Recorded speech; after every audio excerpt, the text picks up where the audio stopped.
In the Court of the Dragon. O thou who burn'st in heart for those who burn in hell, whose fires thyself shall feed in turn, how long be crying, mercy on them, God?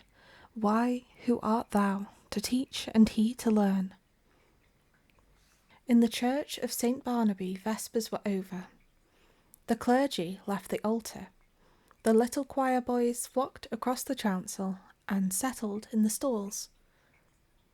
A Swiss, in rich uniform, marched down the south aisle, sounding his staff at every fourth step in the stone pavement. Behind him came that eloquent preacher and good man, Monseigneur C. My chair was near the chancel rail. I now turned toward the west end of the church. The other people between the altar and the pulpit turned too. There was a little scraping and rustling while the congregation seated itself again. The preacher mounted the pulpit stairs, and the organ voluntary ceased. I had always found the organ playing at St. Barnaby highly interesting. Learned and scientific it was, too much so for my small knowledge, but expressing a vivid if cold intelligence. Moreover, it possessed the French quality of taste. Taste reigned supreme, self-controlled, dignified, and reticent.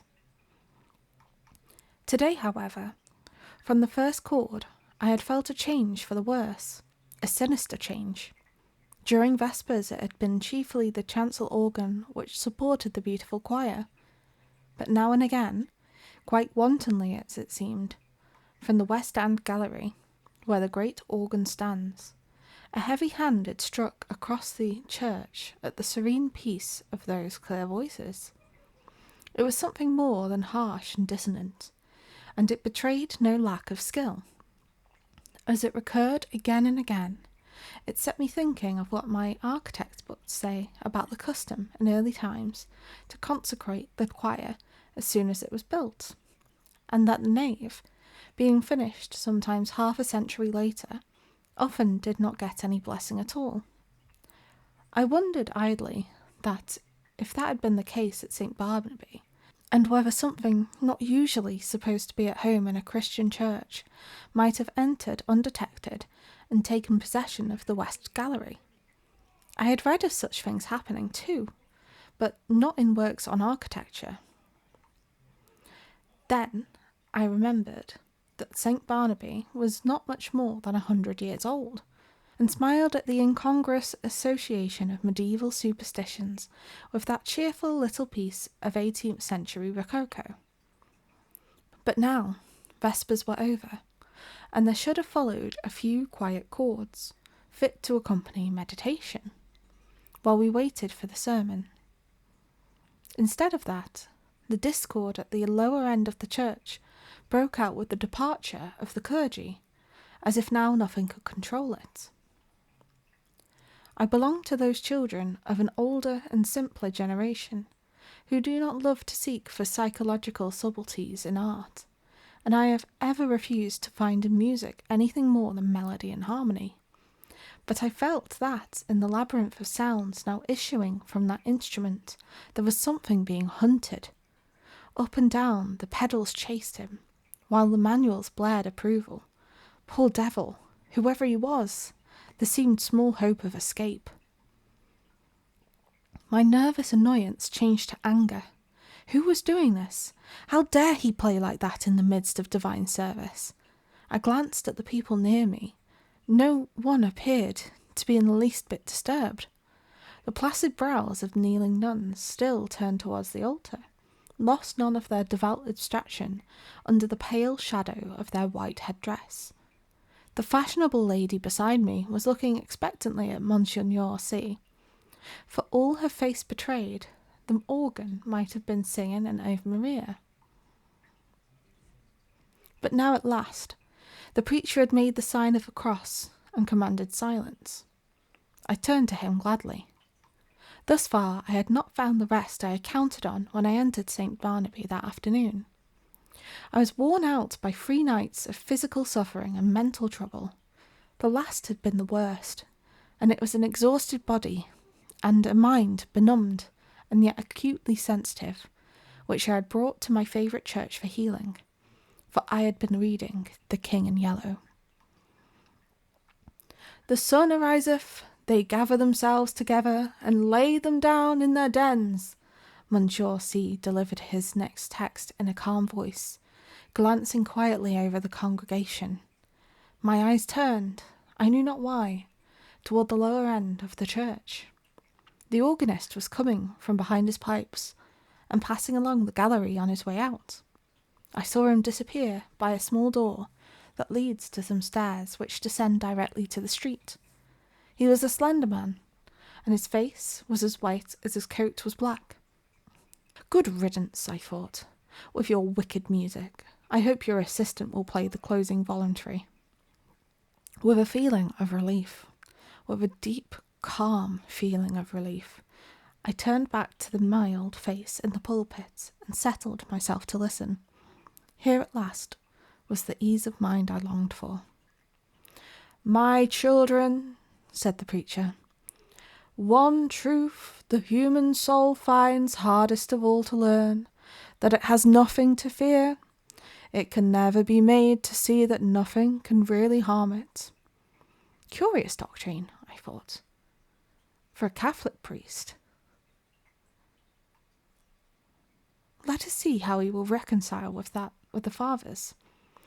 Nothing can really harm the soul, he went on, in his coolest, clearest tones, because... But I never heard the rest. My eye left his face. I knew not for what reason, and sought the lower end of the church. The same man was coming out from behind the organ, and was passing along the gallery the same way. But there had not been time for him to return, and if he had returned, I must have seen him. I felt a faint chill, and my heart sank, and yet his going and coming were no affair of mine. I looked at him. I could not look away from his black figure and his white face. When he was exactly opposite to me, he turned and sent across the church straight into my eyes a look of hate, intense and deadly. I have never seen any other like it. Would to God I might never see it again. Then he disappeared by the same door through which I had watched him depart less than 60 seconds before. I sat and tried to collect my thoughts. My first sensation was like that of a very young child, badly hurt, when it catches its breath before crying out. To suddenly find myself the object of such hatred was exquisitely painful, and this man was an utter stranger. Why should he hate me so? Me, whom he had never seen before. For the moment, all of his sensation was merged in this one pang. Even fear was subordinate to grief, and for that moment I never doubted, but in the next I began to reason, and a sense of the incongruous came to my aid. As I have said, St. Barnaby is a modern church. It is small and well lighted. One sees all over it almost at a glance. The organ gallery gets a strong white light from a row of long windows in the clerestory, which have not even coloured glass. The pulpit being in the middle of the church, it followed that, when I was turned toward it, whatever moved at the west end could not fail to attract my eye. When the organist passed, it was no wonder that I saw him. I had simply miscalculated the interval between his first and second passing. He had come in that last time by the other side door. As for the look which had so upset me, there had been no such thing, and I was a nervous fool. I looked about. This was a likely place to harbour supernatural horrors. That clear-cut, reasonable face of Monsieur C., his collected manner and easy, graceful gestures, were they not just a little discouraging to the notion of a gruesome mystery? I glanced above his head and almost laughed. That flyaway lady supporting one corner of the pulpit canopy, which looked like a fringed damask tablecloth in a high wind, at the first attempt of a basilisk to pose up there in the organ loft, so she would point her gold trumpet at him and puff him out of existence. I laughed to myself over this concert, while at the time I thought very amusing, and sat and chaffed myself and everything else from the old harpy outside the railing, who had made me pay 10 centimes for my chair before she would let me in. She was more like a basilisk, I told myself, than was my organist with the anemic complexion. From that grim old dame to, yes, alas, Monseigneur himself, for all devoutness, had fled. I had never yet done such a thing in my life, but now I felt a desire to mock. As for the sermon, I could not hear a word of it, for the jingle in my ears of "The skirts of St. Paul has reached, having preached us in those 6 Lent lectures, more unctuous than he ever preached," keeping time to the most fantastic and irreverent thoughts. It was no use to sit there any longer. I must get out of doors and shake myself free from this hateful mood. I know the rudeness was committing, but I still rose and left the church. A spring sun was shining on the Rue Saint-Honore as I ran down the church steps.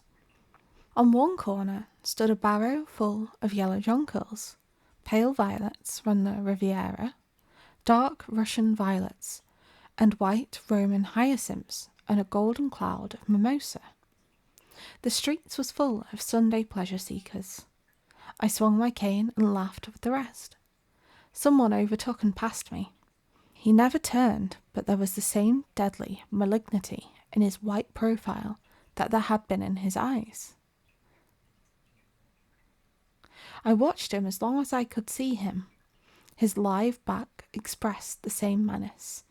Every step that carried him away from me seemed to bear him on some errand connected with my destruction. I was creeping along, my feet almost refusing to move. There began to dawn in me a sense of responsibility for something long forgotten. It began to seem as if I deserved that which he threatened. It reached a long way back, a long, long way back. It had lain dormant all these years. It was there, though, and presently it would rise and confront me. But I would try to escape, and I stumbled as best I could into the Rue de Rivoli, across the Place de la Concorde, and on to the quay. I looked with sick eyes upon the sun, shining through the white foam of the fountain, pouring over the backs of the dusky bronze river gods, on the faraway arc, a structure of amethyst mist, on the countless vistas of grey stems and bare branches, faintly green. Then I saw him again, coming down on one of the chestnut alleys of the Cours de la Reine. I left the riverside, plunged blindly across to the Champs-Élysées, and turned toward the Arc. The setting sun was sending its rays along the green sward of the Ronde Pont. In the full glow he sat on a bench, children and young mothers all about him. He was nothing but a Sunday lounger, like the others, like myself. I said the words almost aloud, and all the while I gazed on the malignant hatred of his face, but he was not looking at me. I crept past and dragged my leaden feet up the avenue. I knew that every time I met him brought him nearer to the accomplishment of his purpose and my fate, and still I tried to save myself. The last rays of sunset were pouring through the great arc. I passed under it and met him face to face. I had left him far down the Champs-Élysées, and yet he came in with a stream of people who were returning from the Bois de Boulogne. He came so close that he brushed me. His slender frame felt like iron inside its loose black covering.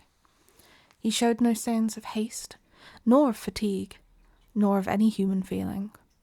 His whole being expressed one thing: the will and the power to work me evil.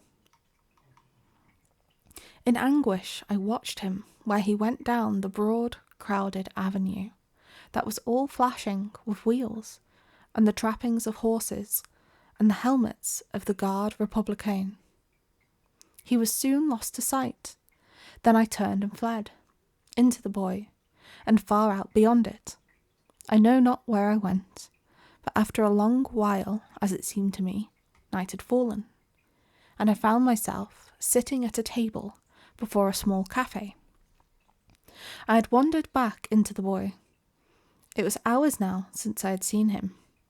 Physical fatigue and mental suffering had left me no power to think or feel. I was tired, so tired. I longed to hide away in my own den. I resolved to go home, but that was a long way off. I live in the Court of the Dragon, a narrow passage that leads from the Rue de Rennes to the Rue de Dragon. It is an impasse, traversable only for foot passengers. Only the entrance on the Rue de Rennes is a balcony, supported by an iron dragon.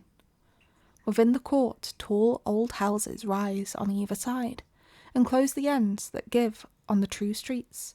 Huge gates, swung back during the day into the walls of the deep archways, close this court after midnight, and one must enter then by ringing at certain small doors on the side. The sunken pavement collects unsavoury pools. Steep stairways pitch down to doors that open on the court. The ground floors are occupied by shops of second-hand dealers and by iron workers. All day long the place rings with the clink of hammers and the clang of metal bars. Unsavoury as it is below, there is cheerfulness and comfort and hard, honest work above. 5 flights up are the ateliers of architects and painters, and the hiding places of middle-aged students like myself who want to live alone. When I first came here to live, I was young and not alone. I had to walk up a while before any conveyance appeared, but at last, when I had almost reached the Arc de Triomphe again, an empty cab came along and I took it. From the Arc to the Rue de Rennes is a drive of more than half an hour, especially when one is conveyed by a tired cab horse that has been at the mercy of Sunday fate makers. There have been times before I passed under the dragon's wings to meet my enemy over and over again, but I never saw him once, and now refuge was close at hand. Before the wide gateway, a small mob of children were playing. Our concierge and his wife walked among them, with their black poodle, keeping order. Some couples were waltzing on the sidewalk. I returned their greetings and hurried in. All the inhabitants of the court had trooped out into the street. The place was quite deserted, lighted by a few lanterns hung up high, in which the gas burned dimly. My apartment was at the top of a house, halfway down the court, reached by a staircase that descended almost into the street, with only a bit of passageway intervening. I set my foot on the threshold of the open door. The friendly old ruinous stairs rose before me, leading up to rest and shelter. Looking back over my right shoulder, I saw him, 10 paces off.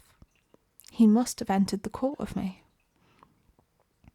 He was coming straight on, neither slowly nor swiftly, but straight on to me, and now he was looking at me. For the first time since our eyes encountered across the church, they met now again, and I knew that the time had come. Retreating backward down the court, I faced him. I meant to escape by the entrance on the Rue de Dragon. His eyes told me that I should never escape.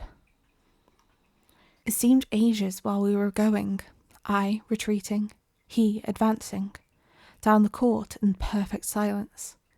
But at last I felt the shadow of the archway, and the next step brought me within it.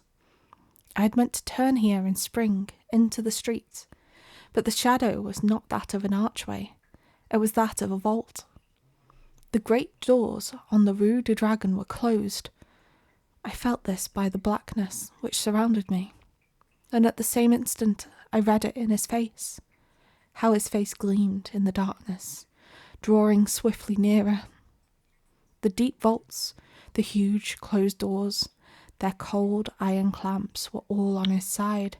The thing which he had threatened had arrived.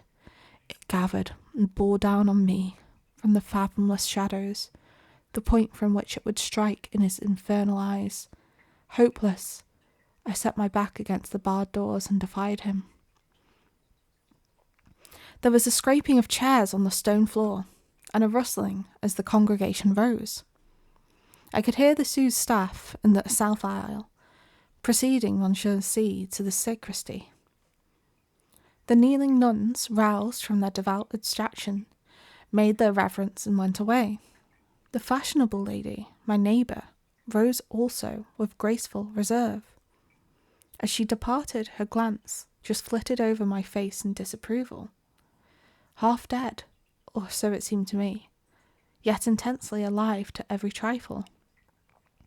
I sat among the leisurely moving crowd, then rose too and went toward the door. I had slept through the sermon. Had I slept through the sermon? I looked up and saw him passing along the gallery to his place. Only his side I saw. The thin bent arm and its black covering looked like one of those devilish, nameless instruments which lie in the disused torture chambers of medieval castles. But I had escaped him, though his eyes said I should not. Had I escaped him?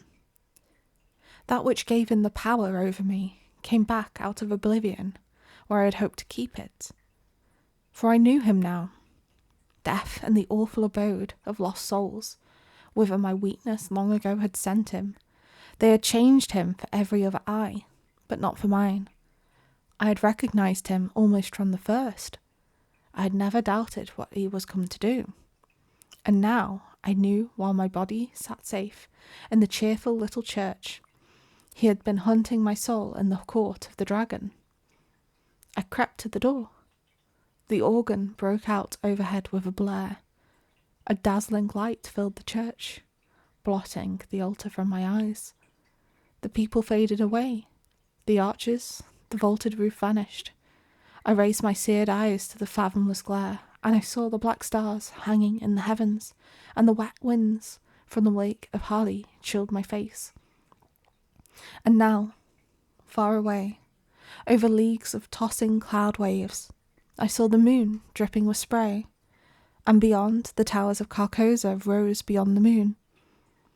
Death, and the awful abode of lost souls, whither my weakness long ago had sent him, and changed him for every other eye but mine.